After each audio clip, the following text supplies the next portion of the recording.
Olá, povão, tudo bem? Olha, a maioria dos epistemólogos, as pessoas que estudam a ciência, os filósofos da ciência, distribuem em 4 os objetivos fundamentais da ciência, tá? Tem outros que distribuem de maneira diferente, mas é mais ou menos, quer dizer a mesma coisa, só uma organização diferente, tá? São 4 funções básicas, ok? Que é, vamos lá, descrever, explicar, predizer e controlar fenômenos. Essas 4 coisas aqui, que eu quero explicar para vocês o que elas significam, o que cada uma delas significa, né? E também dar alguns exemplos para a gente entender na prática, pensando aí na sua área de estudo, o que significa, né, essas 4 funções elementares da ciência, tá bom? Fica aí para a gente conversar.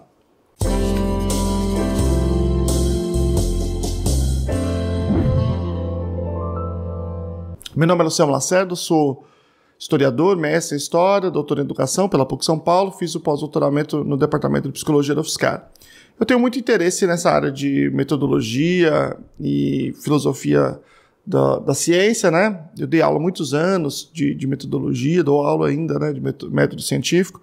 Isso é um tema que eu considero muito interessante. E eu acho que essa é uma discussão que falta muito. Na universidade a gente acaba ficando mais no ABNT, né, porque é um grande problema. Então vamos lá, vamos tentar interpretar aqui o que significa, claro, cada um interpretando para a sua área, né, o que significa essas 4 funções. A primeira é descrever. Então, lá no final é descrever, explicar, predizer e controlar fenômenos. Então eu vou descrever fenômenos, descrever a realidade.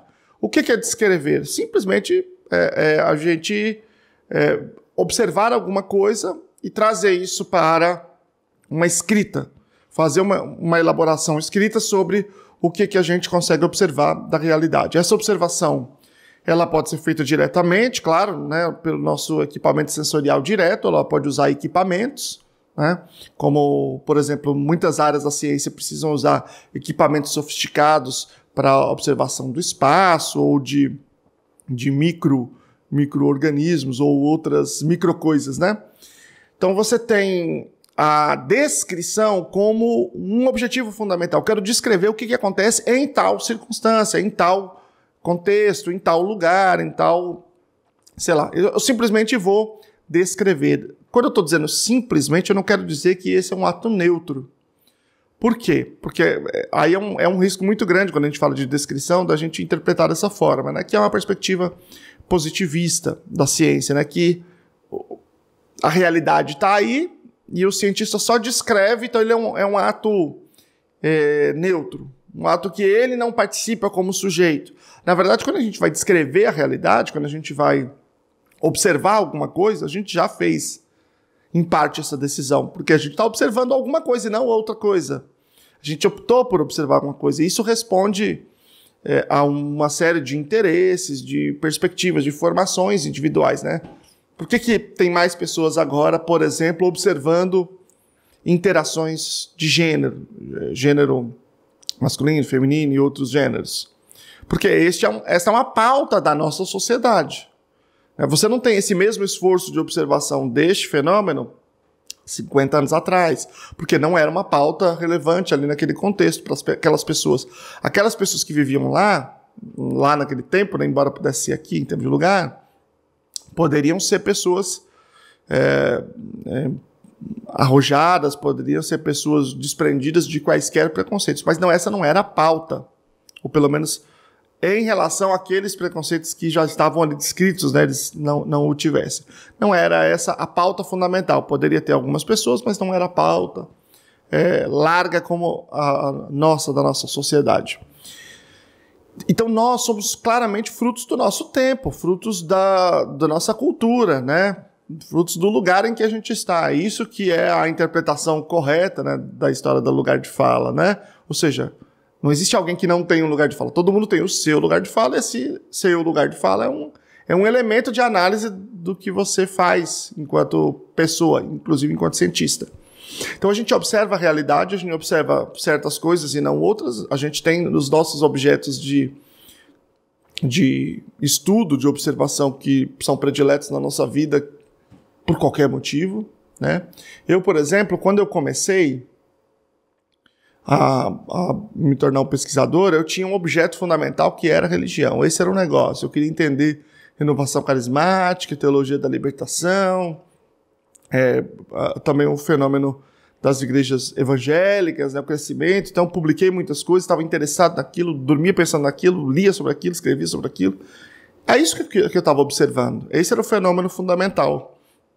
E à medida que a minha vida mudou, eu me tornei professor, eu passei a olhar para outras coisas, observar outras coisas e a fazer a descrição de outras coisas, né? Em parte, ainda vou falar das outras funções, né? Em parte era o processo descritivo, né? Depois eu tive um filho com autismo e aí mudou completamente, dei um cavalo de pau na minha pesquisa, fui estudar educação especial, que é o tema hoje que mais me interessa, é o tema que mais me move, né? Ou seja, eu enquanto indivíduo e a sociedade enquanto um sistema, um organismo, né? Ela vai olhando mais para certas coisas e não para outras. Então, nesse sentido, ela já não é neutra. Ela já faz opções. Essas opções têm uma natureza política, no sentido mais amplo da expressão política, né? Bom, e eu disse que tinha um segundo motivo. Esse segundo motivo é porque a gente só faz isso em uma língua específica, que é, no meu caso, né, a língua em português, e um português de um certo momento, de um certo lugar, que é diferente do português arcaico, é diferente do português de Portugal, do português de Moçambique, de Angola. Então, isso também é muito importante para a produção, né? A língua que você se expressa, você fazer essa produção em inglês ou em mandarim, são coisas muito diferentes. Isso tem um impacto muito grande sobre aquilo que você está escrevendo, né? Sobre a forma de pensar mesmo, né? Então, aí envolve outras coisas que tem a ver com cultura ocidental, oriental, assim por diante, né? Então, a observação da realidade é o primeiro, né, desses grandes objetivos da ciência. E essa observação, em tese, ela vai procurar ser uma descrição mais universal possível, ainda que nós saibamos que a plena universalidade não exista, que não exista uma isenção, uma neutralidade, mas a gente busca ter uma descrição que seja mais passível de outras pessoas observarem e interpretarem da mesma forma, né? Que seja mais comunicativa nesse sentido, né? De que não é uma escrita muito limitada. Você escreve, você descreve e outras pessoas interpretam e podem propor outras coisas a se pesquisar mais para frente. Então, descrição. Descrição é descrever o que está acontecendo, é dizer para as pessoas, para quem está lendo, quem é o interlocutor, naquele trabalho científico, o que está rolando, ok? Bom, parece uma coisa um pouco óbvia, um pouco repetitiva, mas não é, não. Segundo, explicação. Esse, para mim, é o mais complexo, o mais confuso, o que dá mais problema. Porque o que significa explicar a realidade? Eu disse assim, por exemplo, olha, vem alguma coisa aqui, perto do planeta Terra, e aí ele, ela usa alguma unidade de medida, e aí ela começa a acelerar, fica mais veloz e atinge aqui o solo, né? Eu estou descrevendo o que acontece. Eu descrevo que isso acontece uma, duas, três, tá? Em certas circunstâncias acontece dessa forma, de outras circunstâncias acontece de outra forma, assim por diante. Agora, para eu dizer que isso aí é um negócio chamado gravidade, aí eu tenho que fazer uma elaboração conceitual. Essa elaboração conceitual, ela tem que partir de todos esses dados que a gente descreveu. Aí a giripoca pia.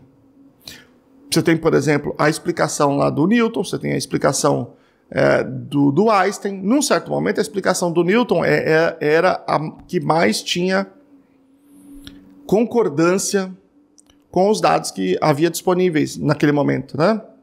Então, era a melhor explicação. Mas o que significa ser uma explicação? É uma elaboração geral, conceitual, que, quando você aplica a novos casos concretos, dados concretos que você tem, você diz assim, olha, segundo, né, a lei de Newton, segundo aqui as teorias de Newton, não vou entrar nessa discussão de lei aqui agora, se um objeto acontecer isso com um objeto, então vai acontecer isso, isso, isso e aquilo. Se ele estiver saindo do espaço, estiver chegando no espaço. E aí você ia lá, coletava o dado, realmente essa teoria aqui, essa explicação faz sentido. Ela coaduna com esses dados, né? Então, o que seria a explicação? É a elaboração teórica. É a teoria. Só que aí, para quem é da área de humanas, isso é muito complicado. Essa expressão é muito complicada. Por quê?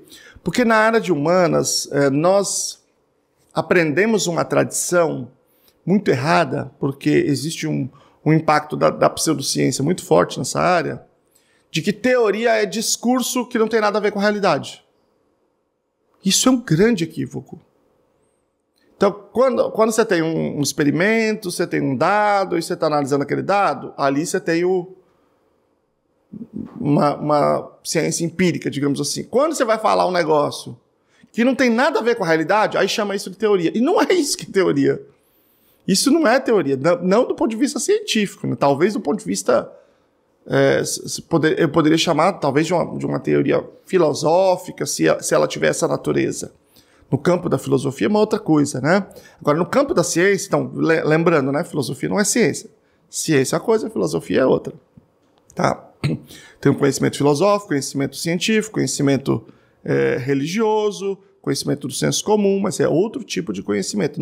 Ele não tem menos valor, ele só é de outra natureza.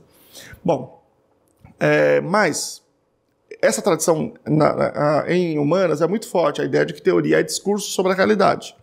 E não é isso que é teoria, pelo menos não do ponto de vista científico. Teoria é quando você pega uma série de dados da descrição da realidade, e você agrega esses dados e consegue elaborar conceitos que vá dar uma certa unidade para eles. E aí você tem várias teorias que são igualmente válidas e que são paralelamente válidas em vários campos de estudo. Então você tem, como eu disse, né, você tem ali teoria da física, da mecânica quântica, da física clássica, você tem várias teorias dentro dessa ciência. Então a ciência é o campo de um modo geral. Teoria é essa elaboração específica que explica certos dados. Então dentro da ciência da análise do comportamento, por exemplo, que é aquela em que eu me debruço fundamentalmente hoje, tem a teoria das molduras relacionais.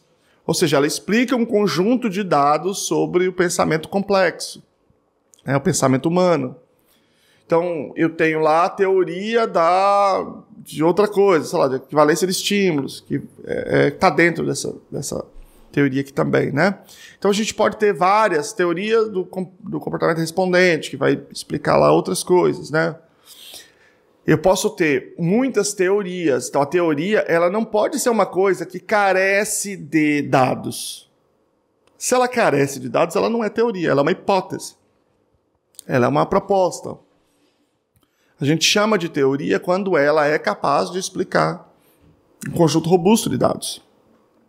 O exemplo mais clássico, né, acho que de todos, é no caso da física, em que você tinha a teoria newtoniana, essa física clássica, né, como fundamental, como aquela que explicava os dados que a gente tinha disponíveis, a descrição da realidade. Aí foram surgindo outros dados, outras descrições, porque a gente foi principalmente elaborando outros equipamentos, e essas outras descrições da realidade estavam em desacordo com a teoria newtoniana. Então ela foi ficando cada vez mais frágil, mais fraca, à medida que ela não conseguia explicar esses outros fenômenos que a gente agora conseguia descrever. E aí vem a elaboração do Einstein, em 1915, né, da teoria da relatividade geral, que é uma outra proposta teórica, porque ela estava baseada numa série de dados, uma série de observações, uma série de descrições. Uma nova proposta de interpretação. Um arcabouço conceitual diferente. E ele apresentou isso, publicou isso, e a galera falou, bom, vamos observar, precisamos produzir ainda alguns dados adicionais para que isso se torne, de fato, uma teoria válida, né? E aí eles produziram, famoso, já falei aqui algumas vezes, né, do experimento que aconteceu, inclusive, aqui no Brasil, né, em 1919, que foi em Sobral, para mensurar a atração da luz pela gravidade, né? Depois, um outro dia, eu explico especificamente esse experimento aqui. E aí, aquilo foi um impacto tremendo, né? Por quê? Porque, então, a teoria da relatividade geral, de fato, passou a ser uma teoria, né? No sentido que era uma explicação, era um corpo conceitual capaz de explicar uma série de dados que já existiam, que estavam produzidos, né? E demonstradamente com aquele experimento que foi realizado aqui no Brasil, né? Então ali não tinha muito para onde correr, era a única possibilidade. E aí essa física relativística se tornou a física demonstradamente mais explicativa dos fenômenos da realidade, né? Mais compatível com os dados que a gente tem da realidade. A física newtoniana ainda é utilizada para fenômenos de escala menor, porque o grau de divergência vai ser significativo quando a gente fala de fenômenos muito maiores, né, uma escala muito maior. Mas, de fato, a gente entende que a física relativística é mais verdadeira, isto é, mais compatível com o conjunto de dados que a gente tem disponíveis, principalmente esses de escala mais ampla, né? Paralelamente, né, surgiu a teoria quântica, né, a mecânica quântica, aqueles conjuntos de conceitos que vão explicar um outro grupo de fenômenos descritos, né, que foram descritos. Então, lembra, todo o trabalho de descrever, e aí você precisa de uma teoria para explicar. No campo da mecânica quântica, são fenômenos muito complexos, em que o processo de explicação é muito, muito, muito, muito complexo e foi muito disputado. E aí houve toda uma querela, que eu não vou explicar, mas houve uma interpretação chamada interpretação de Copenhagen, que se tornou a dominante. Por quê? Porque isso foi a partir de um estudo original, clássico, muito importante. E aí, mas ele deixava mais margem para interpretação, e várias pessoas fizeram interpretações diferentes. Vocês já devem ter lido aí, por exemplo, da oposição do Einstein à interpretação de Copenhagen, né, tal. E aí, a interpretação de Copenhagen, ela se tornou dominante, não é porque foi feita uma votação e aí todo mundo votou mais nela. Não é porque os cientistas que a subscreveram tinham mais doutorados ou mais prêmio Nobel, ou porque eram mais populares, ou porque eram em maior quantidade. Isso é irrelevante para a ciência. Tudo isso é irrelevante para a ciência. Ela se tornou dominante porque foi criado, né, foi demonstrado um conjunto de outros dados posteriores a esse experimento original que corroboraram esta interpretação. E daí essa interpretação virou, né, essa teoria quântica dominante, essa mecânica quântica que nós temos hoje. E é claro que tem cada vez mais que a gente produz mais dados, a gente começa a reelaborar essa teoria, ela fica mais refinada, ela fica mais estruturada, começa a ter outras teorias dentro desse grande campo de estudos no âmbito quântico, né, desses fenômenos de partículas. Então a gente tem teorias diferentes sobre muitas coisas e às vezes a gente tem mais de uma teoria sobre a mesma coisa. E essas duas teorias ou três teorias, elas podem ter suporte empírico, elas podem ser teorias mesmo, no sentido que elas explicam dados de observação da realidade. E elas continuam sobrevivendo ao mesmo tempo. Isso é muito curioso, né? E isso faz muito parte da estrutura da ciência. Eu acho que é um exemplo que contribui muito para a gente entender o que é ciência, entender que a ciência não é um discurso universal, não é parte da realidade que a gente só escreve essa parte da realidade. A nossa escrita é um ato ativo de interpretação da realidade. Essa interpretação ela está relacionada à realidade, né? Ela é mais verdadeira quando ela é mais capaz, e daqui a pouco vocês vão entender, de explicar de fato os fenômenos que estão na realidade. Então ela não é você escrever qualquer coisa e dizer que é ciência, não é assim, não é isso que eu estou querendo dizer. Mas esse papel ativo da linguagem do ser humano no processo de elaboração do conhecimento científico permite que muitas vezes um mesmo fenômeno tenha duas teorias totalmente diferentes e que as duas têm suporte empírico, têm base em dados sólidos. Eu realmente não sei em todos os campos que isso se aplica, né? Mas eu dei um exemplo aqui. Se você pega certos fenômenos de uma magnitude menor, você pode ter, né, explicações com a física newtoniana, com a física relativística, e ambas são plenamente capazes de explicar. Mas vou dar outro exemplo aqui no campo da pesquisa sobre o comportamento humano. O comportamento humano é o objeto de estudo, né? É um objeto de estudo. Ou seja, é um tema em que a gente pode se debruçar, descrever e, portanto, depois elaborar teorias para explicar. Bom, existem teorias cognitivistas, teorias que partem da existência de uma coisa chamada mente, certo? Teorias cognitivistas que explicam certos comportamentos humanos e que explicam bem, ou seja, tem base sólida em dados, em evidências. E tem teorias behavioristas, comportamentalistas, que partem do pressuposto de que mente não existe. Mente é um construto teórico que é indesejável do ponto de vista científico, porque viola o princípio da parcimônia e... Eu não vou explicar isso aqui tudo aqui agora, tá? Mas só para vocês entenderem, né? É uma perspectiva behaviorista radical, né? Viola o princípio da parcimônia e dá mais problema do que resolve, porque é um construto só teórico. Então, olhando para o ser humano como um ser uno, íntegro, como uma coisa só, um indivíduo que se comporta, ao invés de criar essa divisão entre corpo e mente, né? Isso é tudo o indivíduo fazendo coisas, se comportando. Então, esse behaviorismo tem uma outra epistemologia, uma outra forma de encarar o ser humano, portanto, outras teorias que fazem sentido neste âmbito, por exemplo, pensando sobre o pensamento complexo, a teoria das molduras relacionais, por exemplo, que também explica esse mesmo fenômeno. Um mesmo fenômeno pode ser explicado de maneira completamente diferente por um cognitivista e por um analista do comportamento, por um behaviorista.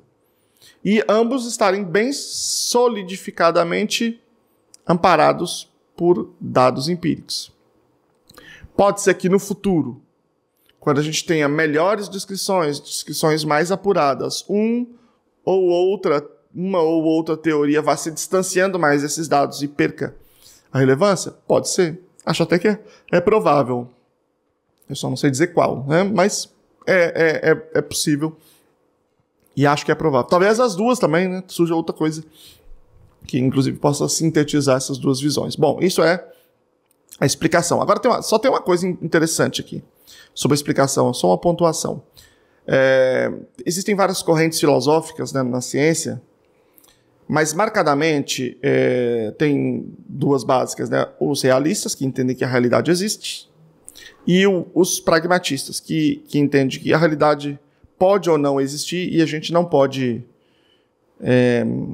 dizer de maneira categórica se ela existe ou não, mas também pouco importa se ela existe. O que importa é que nós conseguimos nos comunicar uns com os outros e a gente consegue ter acesso à mesma realidade.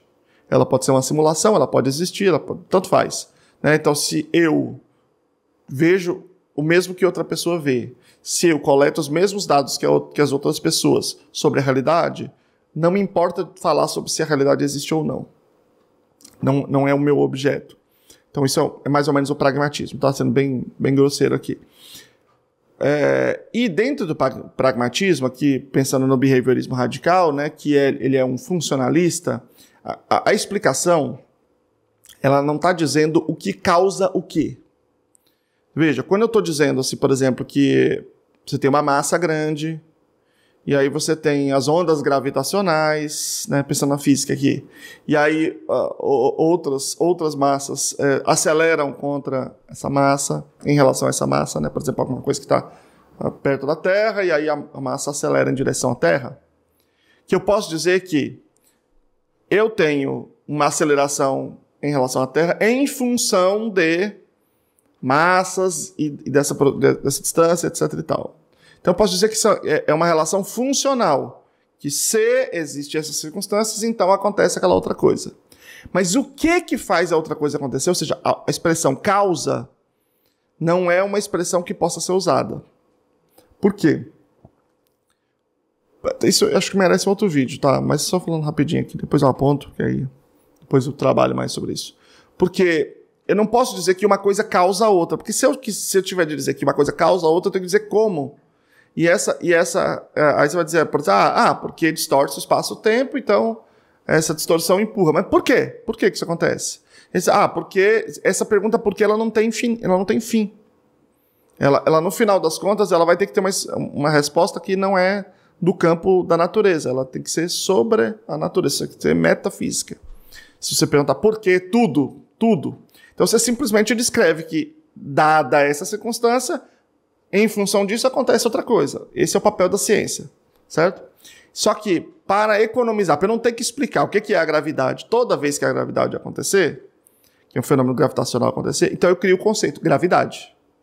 Porque o conceito, portanto, a explicação, ela tem mais a ver com resumir o conhecimento do que com, de fato, dar uma causa última de por que aquilo aconteceu, do que aquele fenômeno aconteceu.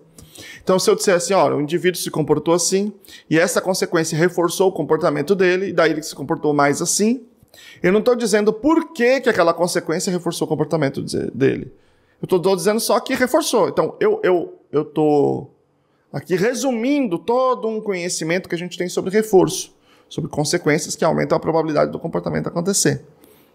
Então, o conceito reforço, ele me permite que, utilizando, dando essa explicação para alguém que é do campo dessa ciência, que já leu, já estudou sobre isso, que eu não preciso explicar o que é o conceito, porque o conceito já está na literatura. Então, os conceitos eles servem para resumir a descrição de fenômenos.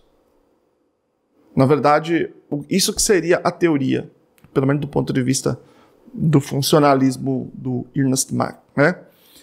Claro que, como eu disse, tem muitas outras posições sobre isso, mas depois eu falo especificamente sobre esse aspecto, tá? Em outro momento. Então vamos lá, falamos sobre descrição e explicação, que são as duas primeiras funções da ciência. As outras que estão relacionadas é a predição e controle de fenômenos. Bom, como o vídeo ficou com mais de um pirula de duração aqui, né? Piada recorrente que foi muito grande, então não dá para eu postar tudo junto. Eu vou postar, então, depois o segundo vídeo com as demais funções da ciência, tá bom? Até a próxima.